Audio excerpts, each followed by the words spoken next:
Hello and thank you for joining us on ERi-TV. This is English News Broadcast live from the headquarters in Asmara, and it's exactly 10:30 p.m. First, the top stories.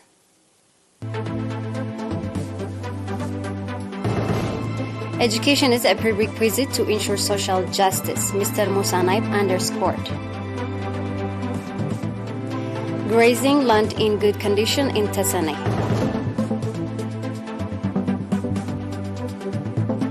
Hundreds killed, hurt in stampede at Indonesia football match.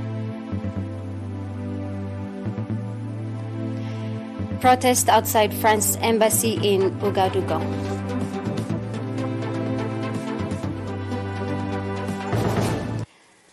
Local news.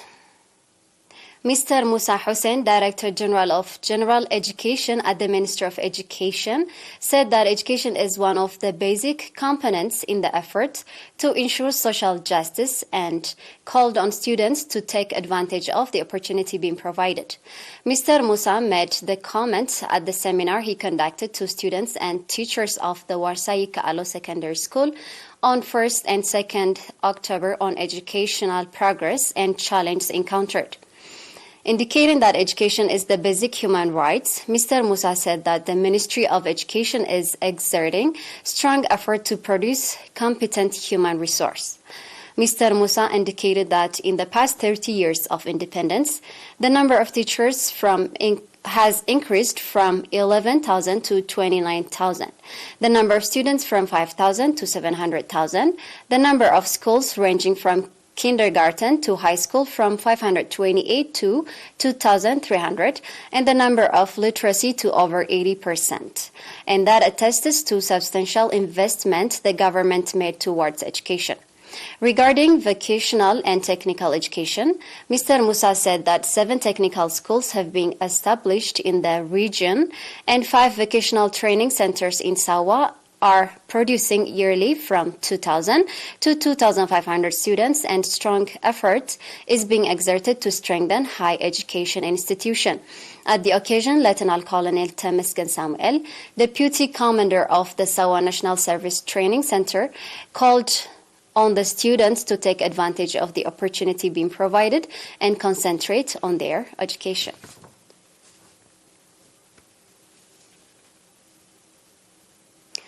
The Ministry of Agriculture branch in Tesane subzone reported that as a result of the ample rainfall in the area, grazing land are in good condition, indicating that availability of food for human dependence on availability of food for livestock. Mr. Somar Aya, dairy farming expert at the Agriculture Office in the subzone, said that in Tesane subzone there is 450 hectares of temporarily reserved grazing land and 35 hectares permanent reserved land. Mr. Resom also called on the residents to properly use the grazing lands for their sustainability. The farmers on their part indicating that the grazing land in the area are in good conditions and that will have significant contribution in the development of their livestock.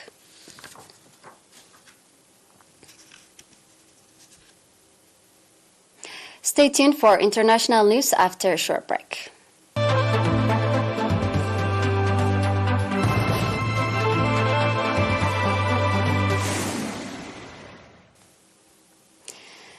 At least 125 people have been killed and dozens more injured in a riot and a stampede at an Indonesia football stadium.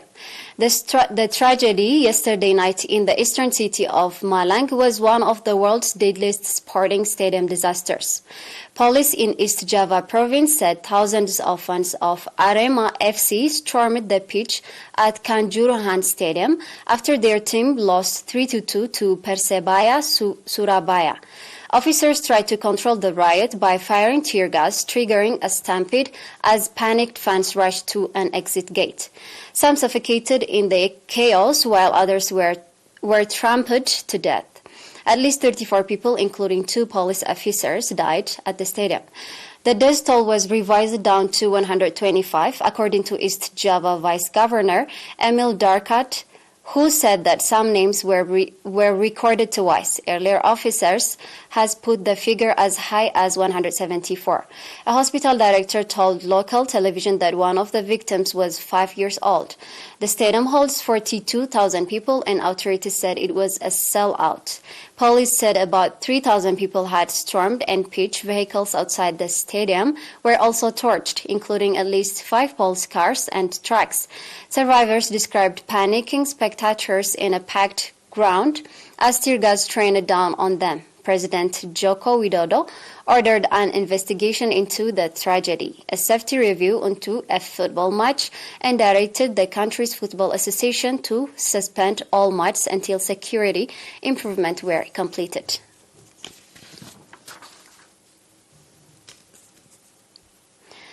Burkina Faso's military leader, Captain Ibrahim said the situation was under control, urging people to refrain from acts of vandalism targeting the French embassy.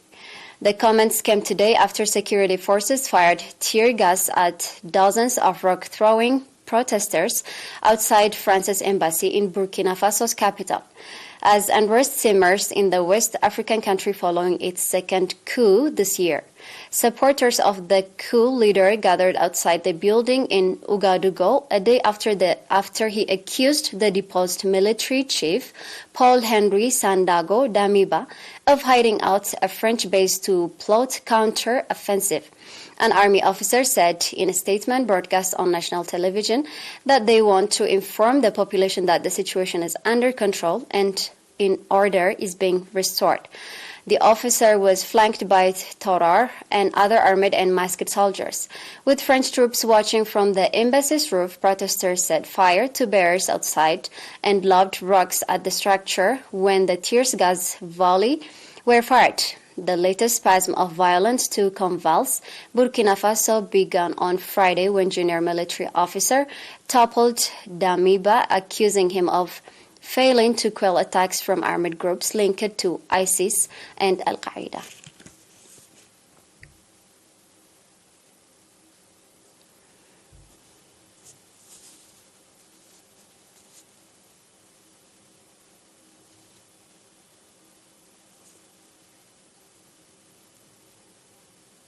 And now we have a quick review of the top stars.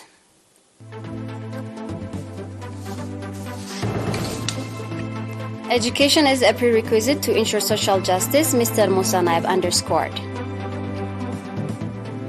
Grazing land in good condition in Tesane.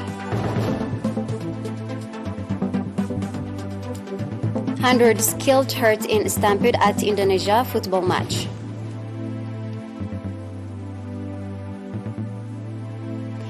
Protest outside France embassy in Ouagadougou.